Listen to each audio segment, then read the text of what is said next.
மாமா வணக்கம். சொல்லுங்க. ஆ, மாமா நீங்கள் வந்து திண்டிவனத்தில் ஆசிரியர் பயிற்சி முடித்தோம் அப்படின்னு சொல்கிறீங்க. உங்களுடைய திண்டிவனம் ஆசிரியர் பயிற்சி பள்ளியில் நீங்கள் பயின்ற அனுபவத்தை கொஞ்சம் சொல்லுங்கள் மாமா. நான் 1975 திண்டிவனம் ஆர்சி தேனி ஸ்கூலில் படித்தேன். அப்போது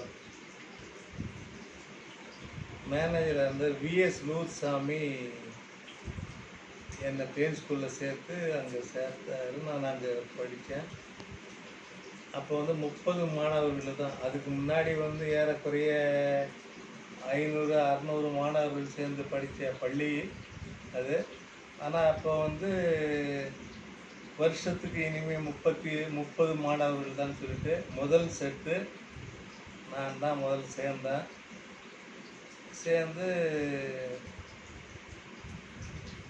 அங்கே படித்தேன். படித்து 2 வருஷம் முடிச்சுட்டு வெளியில் வந்தேன். ரொம்ப கஷ்டமான சூழ்நிலையில் நான் படித்தேன். அப்போ வந்து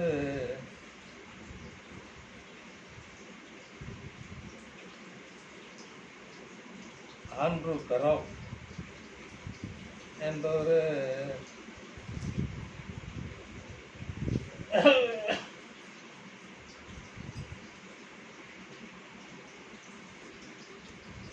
எனக்கு நிறையா உதவி செய்தார். அப்போது 7 மாணவர்கள் மட்டும்தான் நாங்கள் வந்து போர்டிங்கில் தங்கி படித்தோம். அப்போ போர்டிங் பிள்ளைங்களோட அவங்க சாப்பாடை தான் நாங்கள் சாப்பிட்டுட்டு அங்கே 2 வருஷம் படித்தோம். கடவுள் எங்களை இப்போ நல்ல நிலையில் வச்சுருக்காரு.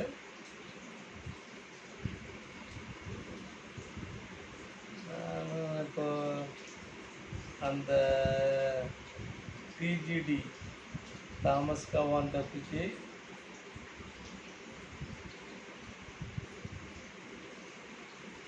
ரொம்ப நானும் எங்கள் குடும்பமும் ரொம்ப கடமைப்பட்டிருக்கிறோம். அவர் இல்லைனாக்க நாங்கள்லாம் இப்போ ஒன்றும் இல்லை. அவருடைய வேண்டுதலால் நாங்கள் இன்னைக்கு நல்ல நிலைமையில் இருக்கிறோம். மாமா நீங்கள் சொல்வது முற்றிலும் உண்மை. தந்தை தாமஸ் கவான் டஃபி அவர்களுடைய அந்த கல்வி நிலையங்கள் அங்கே இல்லை என்றால் இன்று இந்த தென்னார்காடு மாவட்டம், பழைய தென்னார்காடு மாவட்டம், இன்றைக்கு இருக்கக்கூடிய ஒருங்கிணைந்த விழுப்புரம், கள்ளக்குறிச்சி, கடலூர் இந்த மாவட்டங்களில் இருக்கக்கூடிய மக்களுக்கு வாழ்வும் இல்லை, கல்வியும் இல்லை என்ற ஒரு அளப்பரிய நிலையை அவர் ஏற்படுத்தி இருக்கின்றார். தந்தை தாமஸ் கவான் டஃபி அவர்கள் அங்கே திண்டிவனத்திலே உருவாக்கிய கல்வி நிலையங்களை பற்றி கொஞ்சம் நீங்கள் சொல்லுங்களேன். அவர் எந்த வருஷங்க வந்தார்னு எனக்கு தெரியாது. பிரான்ஸ் தேசத்திலிருந்து வந்து அந்த திண்டிவனத்தையே ஒரு மறை மாநிலமாக மாற்றிய அவர் திண்டிவனம் கத்தோலிக்க நடுநிலையத்தை ஆரம்பித்து அங்கே வந்து ஒரு புதிய சகாப்தையை உருவாக்கி இருக்கின்றார். அவர் வந்து உருவாக்கியதில் தோழன் என்ற ஒரு பத்திரிகை ஆரம்பித்து கிறிஸ்துவ ஒரு மனநிலையை நல்ல நிலையில் நடத்தி வந்தார். ஏறக்குறைய 5000 மாணவர்கள் படிக்கின்ற அளவிற்கு ஒரு பெரிய கல்லூரி நிறுவனமாகிய சென்ட் ஆன்ஸ் என்ற நிறுவனத்தை உருவாக்கி அது இன்றைக்கு ஒரு பெரிய வானளாவிய ஒரு நிறுவனமாக நடந்து வருகிறது. அதில் நாங்கள் பயிற்சி பெற்ற ஒரு பெருமை இன்றைக்கும் எனக்கு பெருமைப்படுத்துகிறது.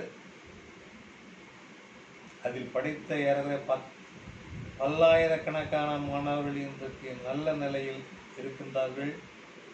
இன்றைக்கு ஒரு உயர்ந்த கல்வி நிறுவனமாக, கத்தோலிக்க நிறுவனமாக இருப்பது எங்களுக்கெல்லாம் பெருமை. அதற்கு எல்லாம் அடித்தளமாக விளங்கியவர் திரு தாமஸ் கவான் டஃபி அவர்கள்.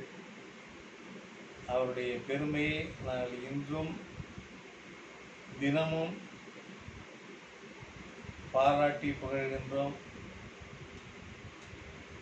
அதில் பயில்கின்ற அவர் செய்த ஒரு பெருமை, அந்த திண்டிவனத்தில் அந்த கல்வி நிறுவனத்தில் ஆசிரியர்கள் தங்கி வேலை செய்வதற்கு ஹோப் காலேஜ், ஹோப் வில்லேஜ் என்ற ஒரு அமைப்பை ஏற்படுத்தி ஆசிரியர்களுக்கு வீடு கட்டி அவர்கள் அங்கே தங்கி வேலை செய்கின்ற ஒரு அமைதியை ஏற்படுத்தி கொடுத்தவர் திரு தந்தை தாமஸ் கவான் டஃபி அவர்கள்.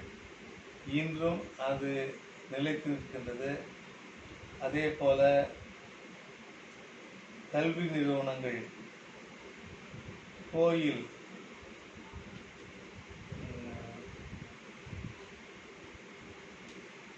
மாணவர்கள் பயில்வதற்கு தச்சு தொழில் பயிற்சி நிறுவனம், மோட்டார் மெக்கானிக் நிறுவனம், இவற்றையெல்லாம் ஏற்படுத்தி